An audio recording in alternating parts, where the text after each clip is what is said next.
Jeep Compass Flex 2.0, engatou ré, fez o barulho, vibrou muito, por causa do problema tá aqui na minha mão, ó. Coxim inferior do câmbio, certo? Limitador raquete do câmbio, parece uma raquete, ó. Estouradão a borracha, trocamos ele, matou o defeito, certo? Só rodar agora, top demais, né, galera?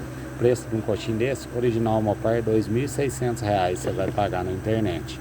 Coxim é caro mesmo, top demais, né? Trocou, matou o defeito, famoso coxim raquete. Engatava ré lá dentro, vibria, fazia um vibradão, um barulhão. Resolvido o problema dele, a borracha do coxinho. Já era o coxinho, vai pra sucata agora, top, né, galera? Esse carro tem 3 coxinhos, esse aqui vai lá embaixo, certo?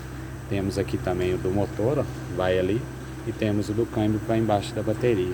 Trocou, matou o defeito, top, né? Dica simples e rápida pra vocês aí. Pode trocar que você mata o defeito, olha como é que tava. Já era o coxinho, top, né, galera? Grande abraço, pessoal, valeu!